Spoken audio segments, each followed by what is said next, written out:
Does your art look boring, uninspired, and flat? Well, I can help you get your art looking from this to this! Quick note, this video is obviously just about my art style. If you don't like my art style, or don't like how I'm doing something, and you want to do your own way, obviously go ahead, I'm not gonna stop you. You have free will. Okay, so now back to the actual video. So I'll be using the previous drawing as an example for this tutorial, and starting off with a good old sketch. In my opinion, it's okay to start with lots of different versions, or like play around with your idea, and it's okay to be kind of messy because it'll get cleaned up later anyways. And in my opinion, it's also a good idea to start planning on how you want your environment to look, what kind of vibe you want in your drawing at this point, and then how it'll interact with your main focus. And for me, I like to use a lot of references, so during this stage, I'll be jumping through a lot of different posts on Pinterest. Speed this part up since I don't really have that many notes on it, but as you can tell from the beginning of this speed paint, I already had like an idea in mind of my OCs Celine and Cleo being kind of in a little scene together, and I had a couple of ideas of how I wanted them to interact, which I ultimately decided on the one that is on your screen right now.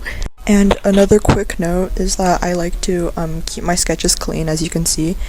But obviously this is just a personal choice. If you don't want to clean up your line work and stuff, that's obviously up to you, and it doesn't really affect you that much, I guess.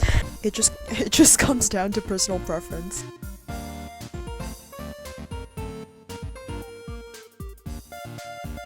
Okay, finally moving on to something a little bit more interesting, the grayscale. I like using the grayscale for when I'm drawing something that's not just like in the white void, and I think it's really good for beginners, especially if you aren't like super familiar with like color theory and lighting.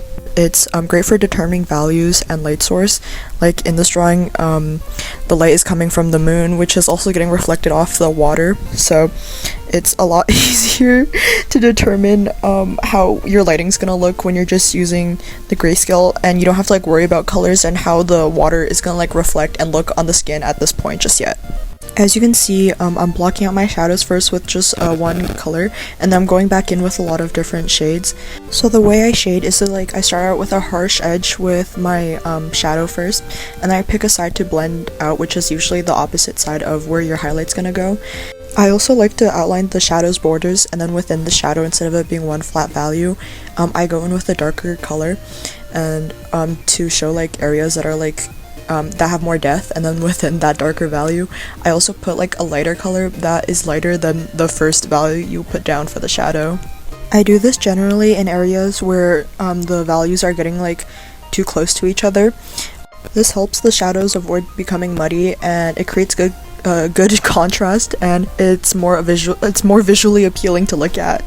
And this one thing that I went through for several years, and a lot of other beginners tend to do as well from what I've noticed, is that they kind of have like blending blindness, where they're like afraid to make their edges too harsh, or they're afraid to make their shadows look too dark, so they like blend everything out like way too much, and it just makes your drawing look kind of flat.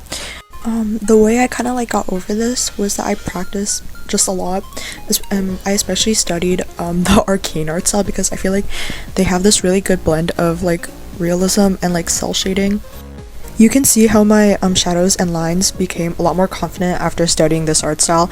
My general advice for this is to just not be afraid of using colors that are too harsh or contrast too hard, because you'll eventually get into the flow of it. And if your colors are looking a bit dull and flat, add some darker shadows, and then add some even lighter shadows inside those dark shadows. Okay, now finally moving on to the coloring portion of the speed paint. It's not super evident because I don't think Procreate picks up on it, but I did play around with gradient maps until I had what I wanted. I really like gradient maps because it's a quick way and it's an efficient way to determine like your color palette and how you want it to fit your vibe. Like here, it was my colors were very saturated before, then I decided that I didn't really want them to be that saturated, so I added a blending layer over those layers. I'm not sure what each blending setting does, but definitely do test them out, see which ones you like, which ones fit your drawing. And I don't know if you noticed, but I started with the background first in this drawing, which I recommend because it can help like determine where your light source is coming from. So I usually pick the color of my blending layer to match the lighting and the colors of the background. And once I'm done all of that, I basically just merge all of my layers together and I start painting over any mistakes that I've made, and I add details.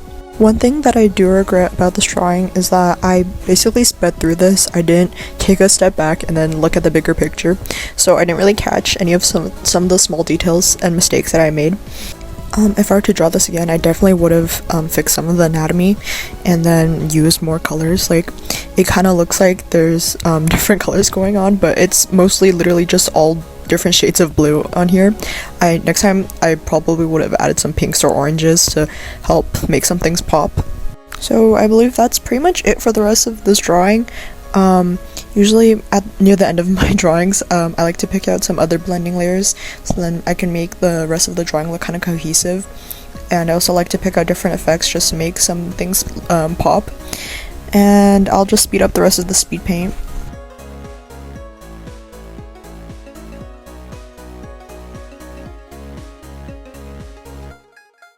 Anyways, thank you so much if you watched all the way till the end of this video. This is my first time making a video like this, so I'm sorry if my audio is like horrendous.